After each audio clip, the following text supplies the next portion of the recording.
Sir ಒಂದು ಕಾಲ್ ಮಾಡತ್ತಾರಲ್ಲ ಇವಾಗ. Hello. ಹಾಂ ಹಲೋ ಸರ್. ಇಲ್ಲ ಸರ್, ಇನ್ನೊಂದು ಅರ್ಧ ಗಂಟೆಲಿ ಬರ್ತೀವಿ ಸರ್ ಇಬ್ರು. ಪ್ರೀತಿ ಪ್ರೀತಿ ಈ ಹುಡುಗೊಂದು ಓನ ಕೊಡೋದಿಲ್ಲ, ಎಷ್ಟು ಲೇಟ್ ಮಾಡ್ತಾಳೇನೋ. ಸರ್ ಒಂದು ಕಾಲ್ ಮಾಡತ್ತಾರು.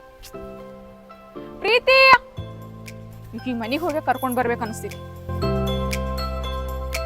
ಜೋರು ಹಾಕ್ತಾರೆ ಇವರು.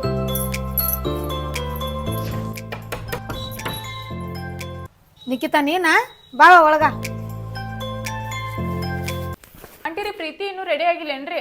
ಮಕ್ಕೊಂಡಾಳ ತಡಿವಾ, ರೆಡಿ ಆಗಕ್ಕೆ ಹೇಳ್ತೀನಿ. ಯಾಕ್ರಿ ಹುಷಾರಿಲ್ರಿ ಅಂಟಿ ಆಕಿಗೆ? ಹುಷಾರಾದಳು, ಹೊಟ್ಟೆ ನೋವು ಅನಾತಿದ್ದಳು. ಹೆಣ್ಮಕ್ಳದ್ ಇದ್ದದಲ್ವಾ, ತಿಂಗಳದಾಗ 5 ದಿವಸ ತ್ರಾಸ.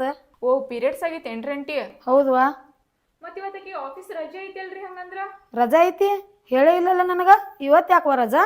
ರಾಜ್ಯದ ಉದ್ಯೋಗಸ್ಥ ಮಹಿಳೆಯರಿಗೆ ಕಾರ್ಮಿಕ ಇಲಾಖೆಯಿಂದ ಬಂಪರ್ ಆಫರ್ ಕೊಡತಾರ್ರಿ. ಅಷ್ಟೇ ಅಲ್ಲದೆ ಋತುಚಕ್ರ ರಜೆ ಕಾರ್ಮಿಕ ಇಲಾಖೆಯ ಪ್ರಮುಖ ಕ್ರಮವಾಗಿದ್ದು, ಋತುಚಕ್ರ ರಜೆ ಸಂಬಂಧ ಈಗಾಗಲೇ ಅಧಿಸೂಚನೆ ಕೂಡ ಜಾರಿ ಮಾಡ್ಯಾರ್ರಿ. ಋತುಚಕ್ರದ ಅವಧಿಯಲ್ಲಿ ಪ್ರತಿ ತಿಂಗಳು 1 ದಿನದಂತೆ 12 ವೇತನ ಸಹಿತ ರಜೆ ಪಡೆಯಬಹುದಾಗಿದೆ ರೀ. ಈ ಕಾಯ್ದೆ ಖಾಸಗಿ ಮತ್ತು ಸರ್ಕಾರಿ ಎರಡೂ ವಲಯಕ್ಕೂ ಅನ್ವಯವಾಗುವಂತೆ ಋತುಚಕ್ರ ರಜೆಯನ್ನು ಸಮಗ್ರವಾಗಿ ಜಾರಿ ಮಾಡಿದ ರಾಜ್ಯ ಎಂಬ ಕೀರ್ತಿ ನಮ್ಮ ಕರ್ನಾಟಕಕ್ಕೈತ್ರಿ.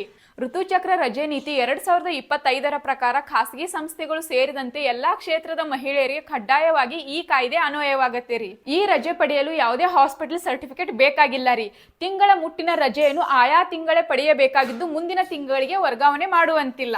ಅಷ್ಟೇ ಅಲ್ಲದೆ ಕಾರ್ಮಿಕ ಸಚಿವರಾದಂತಹ ಸಂತೋಷ್ ಲಾಡ್ ಸರ್ ಅವರು ತಮ್ಮ ಇಲಾಖೆಯ ಮೂಲಕ ಮಹಿಳಾ ಸಬಲೀಕರಣವಷ್ಟೇ ಅಲ್ಲದೆ ಮಹಿಳೆಯರ ರಕ್ಷಣೆ, ಗೌರವ, ಸುರಕ್ಷತೆಯನ್ನು ಕಾಪಾಡಲು ದೃಢ ಹೆಜ್ಜೆಯನ್ನು ಇರಿಸಿರುವುದು ವ್ಯಾಪಕ ಶ್ಲಾಘನೆಗೆ ಪಾತ್ರವಾಗಿದೆ. ಬೇರೆ ಬೇರೆ ರಾಜ್ಯಗಳಲ್ಲಿ, ದೇಶಗಳಲ್ಲಿ ಈ ವಿಷಯದಲ್ಲಿರುವ ರಜೆ ನೀತಿಗಳನ್ನೆಲ್ಲ ಕುಲಂಕುಷವಾಗಿ ಅಧ್ಯಯನ ಮಾಡಿರುವ ಸಂತೋಷ್ ಲಾಡ್ ಸರ್ ಅವರು ಕರ್ನಾಟಕದಲ್ಲೂ ಈ ನೀತಿ ಸಮರ್ಪಕವಾಗಿ ಜಾರಿಗೆ ಬರುವಂತೆ ನೋಡ್ಕೊಂಡಾರ್ರಿ. ಸರ್ಕಾರದ ವಿವಿಧ ಇಲಾಖೆಗಳಲ್ಲಿ ಋತುಚಕ್ರ ರಜೆಯನ್ನು ಈಗಾಗಲೇ ಒಂದೊಂದಾಗಿ ಜಾರಿಗೆ ಮಾಡತ್ತಾರ್ರಿ. ಕೇಳಿದ್ರಲ್ರಿ, ಈ ಇನ್ಫಾರ್ಮೇಶನ್ ನಿಮ್ಗೆ ಹೆಲ್ಪ್ ಆಗತ್ತಂತ ಅನ್ಕೊಂಡೇನಿ. ಮತ್ತೆ ಸಿಗೋಣ ಅಂತ ಮುಂದಿನ ವಿಡಿಯೋದಾಗ. Thank you.